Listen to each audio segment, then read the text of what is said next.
Assalamualaikum warahmatullahi wabarakatuh, sahabat beriman. Mudah-mudahan Anda masih selalu setia bersama kami di channel yang selalu menghadirkan kisah-kisah inspiratif.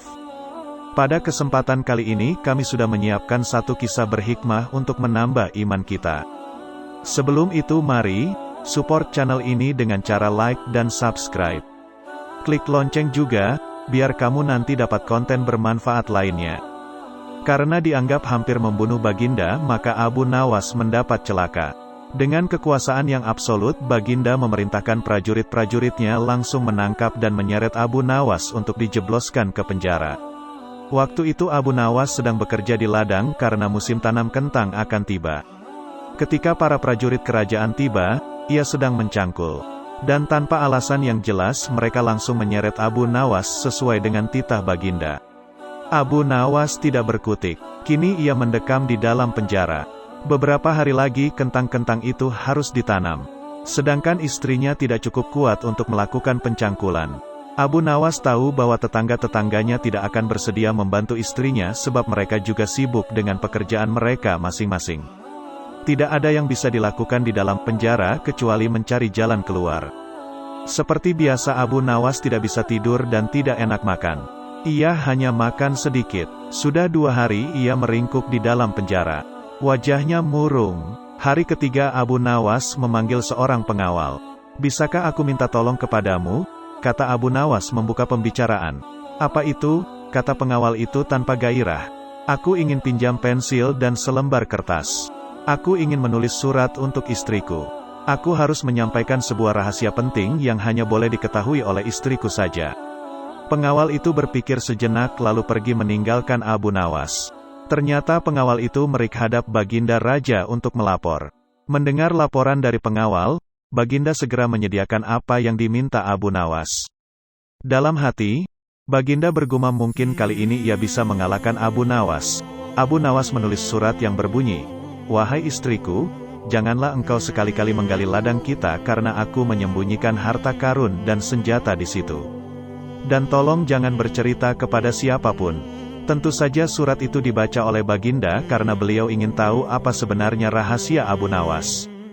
Setelah membaca surat itu Baginda merasa puas dan langsung memerintahkan beberapa pekerja istana untuk menggali ladang Abu Nawas. Dengan peralatan yarik dibutuhkan mereka berangkat dan langsung menggali ladang Abu Nawas. Istri Abu Nawas merasa heran. Mungkinkah suaminya minta tolong pada mereka? Pertanyaan itu tidak terjawab karena mereka kembali ke istana tanpa pamit. Mereka hanya menyerahkan surat Abu Nawas kepadanya. 5 hari kemudian Abu Nawas menerima surat dari istrinya. Surat itu berbunyi, "Mungkin suratmu dibaca sebelum diserahkan kepadaku. Karena beberapa pekerja istana datang ke sini 2 hari yang lalu, mereka menggali seluruh ladang kita. Lalu apa yang harus kukerjakan sekarang?" Rupanya istrinya Abu Nawas belum mengerti muslihat suaminya. Tetapi dengan bijaksana Abu Nawas membalas, "Sekarang engkau bisa menanam kentang di ladang tanpa harus menggali, wahai istriku." Kali ini Baginda tidak bersedia membaca surat Abu Nawas lagi. Baginda makin mengakui keluar biasaan akal Abu Nawas. Bahkan di dalam penjara pun Abu Nawas masih bisa melakukan pencangkulan. Abu Nawas masih mengeram di penjara. Namun begitu Abu Nawas masih bisa menyelesaikan pekerjaannya dengan memakai tangan orang lain. Baginda berpikir. Sejenak kemudian beliau segera memerintahkan sipir penjara untuk membebaskan Abu Nawas. Baginda Raja tidak ingin menanggung resiko yang lebih buruk. Karena akal Abu Nawas tidak bisa ditebak. Bahkan di dalam penjara pun Abu Nawas masih sanggup menyusahkan perang. Keputusan yang dibuat Baginda Raja untuk melepaskan Abu Nawas memang sangat tepat. Karena bila sampai Abu Nawas bertambah sakit hati maka tidak mustahil kesusahan yang akan ditimbulkan akan semakin gawat. Kini hidung Abu Nawas sudah bisa menghisap udara kebebasan di luar. Istri Abu Nawas menyambut gembira kedatangan suami yang selama ini sangat dirindukan. Abu Nawas juga riang, apalagi melihat tanaman kentangnya akan membuahkan hasil yang bisa dipetik dalam waktu dekat. Abu Nawas memang girang bukan kepalang tetapi ia juga merasa gundah. Bagaimana Abu Nawas tidak merasa gundah gulana sebab Baginda sudah tidak lagi memakai perangkap untuk memenjarakan dirinya. Tetapi Baginda Raja langsung memenjarakannya. Maka tidak mustahil bila suatu ketika nanti Baginda langsung menjatuhkan hukuman pancung. Abu Nawas yakin bahwa saat ini Baginda pasti sedang merencanakan sesuatu. Abu Nawas menyiapkan payung untuk menyambut hujan yang akan diciptakan Baginda Raja. Pada hari itu Abu Nawas mengumumkan dirinya sebagai ahli nujum atau tukang ramal nasib. Sejak membuka praktek ramal-meramal nasib, Abu Nawas sering mendapat panggilan dari orang-orang terkenal. Kini Abu Nawas tidak saja dikenal sebagai orang yang hardal dayam menciptakan gelak tawa tetapi juga sebagai ahli ramal yang jitu. Mendengar Abu Nawas mendadak menjadi ahli ramal maka Baginda Raja Harun al-Rasyid merasa khawatir. Baginda curiga jangan-jangan Abu Nawas bisa membahayakan kerajaan. Maka tanpa pikir panjang Abu Nawas ditangkap. Abu Nawas sejak semula yakin Baginda Raja kali ini berniat akan menghabisi riwayatnya. Tetapi Abu Nawas tidak begitu merasa gentar. Mungkin Abu Nawas sudah mempersiapkan tameng. Setelah beberapa hari meringkuk di dalam penjara, Abu Nawas digiring menuju tempat kematian. Tukang penggal kepala sudah menunggu dengan pedang yang baru diasah. Abu Nawas menghampiri tempat penjagalan dengan amat tenang. Baginda merasa kagum terhadap ketegaran Abu Nawas. Tetapi Baginda juga bertanya-tanya dalam hati mengapa Abu Nawas begitu tabah menghadapi detik-detik terakhir hidupnya. Ketika Algojo sudah siap mengayunkan pedang, Abu Nawas tertawa-tawa sehingga Baginda menangguhkan pemancungan. Beliau bertanya, "Hai Abu Nawas, apakah engkau tidak merasa ngeri menghadapi pedang Algojo?" "Ngeri tuanku yang mulia, tetapi hamba juga merasa gembira," jawab Abu Nawas sambil tersenyum. "Engkau merasa gembira?" tanya Baginda kaget. "Betul Baginda yang mulia, karena tepat 3 hari setelah kematian hamba, maka Baginda pun akan mangkat menyusul hamba ke Hang Lahat, karena hamba tidak bersalah sedikit pun," kata Abu Nawas tetap tenang. Baginda gemetar mendengar ucapan Abu Nawas. Dan tentu saja hukuman pancung dibatalkan. Abu Nawas digiring kembali ke penjara. Baginda memerintahkan agar Abu Nawas diperlakukan istimewa. Malah Baginda memerintahkan supaya Abu Nawas disuguhi hidangan yang enak-enak. Tetapi Abu Nawas tetap tidak kerasa tinggal di penjara. Abu Nawas berpesan dan setengah mengancam kepada penjaga penjara bahwa bila ia terus-menerus mendekam dalam penjara ia bisa jatuh sakit atau meninggal. Baginda Raja terpaksa membebaskan Abu Nawas setelah mendengar penuturan penjaga penjara. Cita-cita atau obsesi menghukum Abu Nawas sebenarnya masih bergolak, namun Baginda merasa kehabisan akal untuk menjebak Abu Nawas.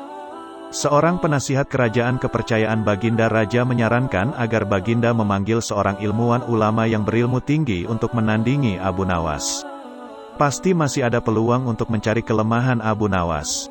Menjebak pencuri harus dengan pencuri, dan ulama dengan ulama. Baginda menerima usul yang cemerlang itu dengan hati bulat. Setelah ulama yang berilmu tinggi berhasil ditemukan, Baginda Raja menanyakan cara terbaik menjerat Abu Nawas. Ulama itu memberitahu cara-cara yang paling jitu kepada Baginda Raja. Baginda Raja manggut-manggut setuju. Wajah Baginda tidak lagi murung. Apalagi ulama itu menegaskan bahwa ramalan Abu Nawas tentang takdir kematian Baginda Raja sama sekali tidak mempunyai dasar yang kuat. Tiada seorang pun manusia yang tahu kapan dan di bumi mana ia akan mati, apalagi tentang ajal orang lain. Ulama andalan Baginda Raja mulai mengadakan persiapan seperlunya untuk memberikan pukulan fatal bagi Abu Nawas. Siasat pun dijalankan sesuai rencana. Abu Nawas terjerembab ke lubang siasat sang ulama. Abu Nawas melakukan kesalahan yang bisa menghantarnya ke tiang gantungan atau tempat pemancungan. Benarlah peribahasa yang berbunyi sepandai-pandai tupai melompat pasti suatu saat akan terpeleset. Kini, Abu Nawas benar-benar mati kutu. Sebentar lagi ia akan dihukum mati karena jebakan sang ilmuwan ulama. Benarkah Abu Nawas sudah keok? Kita lihat saja nanti. Banyak orang yang merasa simpati atas nasib Abu Nawas, terutama orang-orang miskin dan tertindas yang pernah ditolongnya. Namun derai air mata para pecinta dan pengagum Abu Nawas tak akan mampu menghentikan hukuman mati yang akan dijatuhkan. Baginda Raja Harun al-Rasyid benar-benar menikmati kerenangannya. Belum pernah Baginda terlihat seriang sekarang. Keyakinan orang banyak bertambah mantap. Hanya satu orang yang tetap tidak yakin bahwa hidup Abu Nawas akan berakhir setragis itu, yaitu istri Abu Nawas. Bukankah Alia Azza wa Jalla lebih dekat daripada urat leher? Tidak ada yang tidak mungkin bagi Allah yang maha gagah. dan kematian adalah mutlak urusannya. Semakin dekat hukuman mati bagi Abu Nawas, orang banyak semakin resah. Tetapi bagi Abu Nawas malah sebaliknya. Semakin dekat hukuman bagi dirinya, semakin tegar hatinya. Baginda Raja tahu bahwa ketenangan yang ditampilkan Abu Nawas hanyalah merupakan bagian dari tipu dayanya. Tetapi Baginda Raja telah bersumpah pada diri sendiri bahwa beliau tidak akan terkecoh untuk kedua kalinya. Sebaliknya Abu Nawas juga yakin, selama nyawa masih melekat maka harapan akan terus menyertainya.